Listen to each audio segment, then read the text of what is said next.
আপনারা শুনেছেন যে সেলিমা মোল্লা সে দিল্লিতে এসে পৌঁছে গেছে। তাদের ঘরের জরাজীর্ণ অবস্থা বলা যেতে পারে। আবার কেউ কেউ বলে সংখ্যালঘু মুসলমানরা এখানে রাজত্ব করেছে 15 বছর ধরে। এই সেলিমা নয়, মুসলিম পরিবার কয়েক হাজার পাওয়া যাবে। আজও মুসলমানরা এই জরাজীর্ণ অবস্থায় তারা বসবাস করে।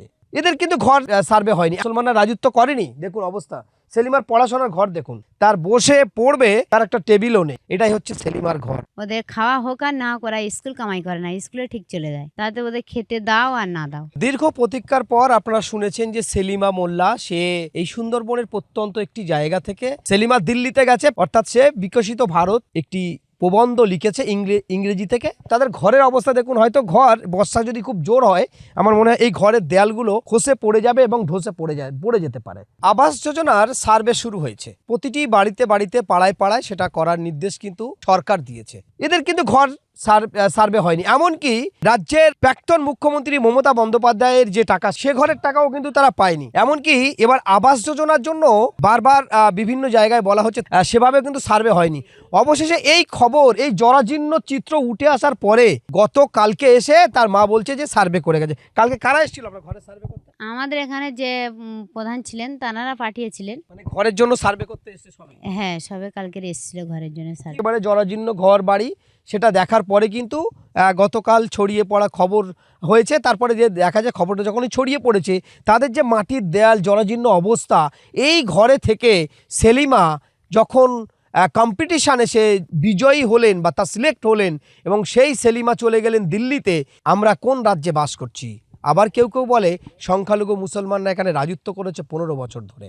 দেখুন অবস্থাটা দেখুন, তাদের ঘরের জরাজীর্ণ অবস্থা বলা যেতে পারে। সেই খবরের জেরে কখন এসেছিল? কালকে কখন এসেছিল? 2টোর দিকে এসেছিল এবং আমরা তো কালকের বাড়িতে ছিলাম না, ওই মেয়ের নিয়ে বিডিও অফিসে গিয়েছিলাম। তা আমরা আসার পরে শুধু ছবিটা করে নিয়ে গেল। ভিডিও থেকে আমরা আসলাম, এবার আমাদের কাছে ফোন করেছিল যে এরকম লোক এসছে ঘরে সার্ভে করতে। তা আমরা আসার পরে ঘরের ছবিটা করে নিয়ে গেল। কি বললো, ঘর দেবে?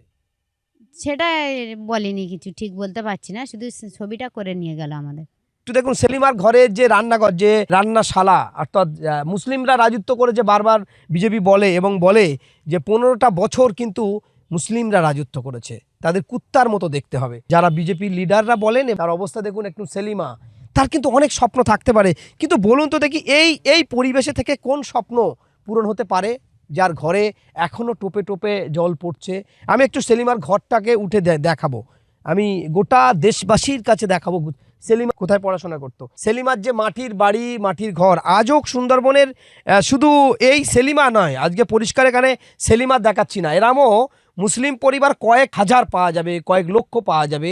আজও মুসলমানরা এই জরাজীর্ণ অবস্থায় তারা বসবাস করে।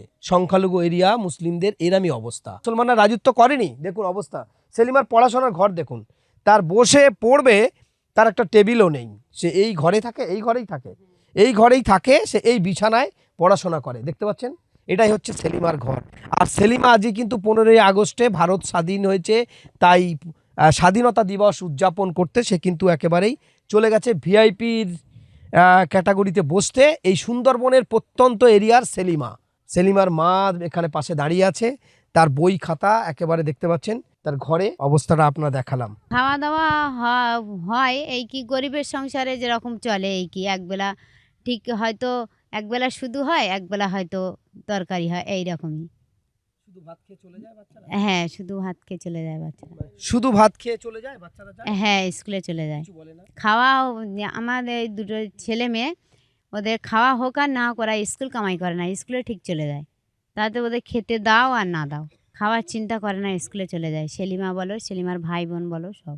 টিউশনি বাড়ি থেকে পড়ায়? বাড়িতে কেউ পড়ায় না।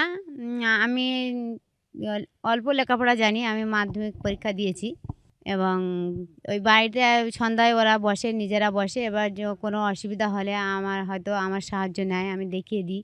আর টিউশানি মাস্টারের কাছে পড়ে, তারপরে স্কুলে যায়। সকালে যে 5টার সময় উঠে টিউশন যায়, টিউশন থেকে এসে স্কুলে যায়।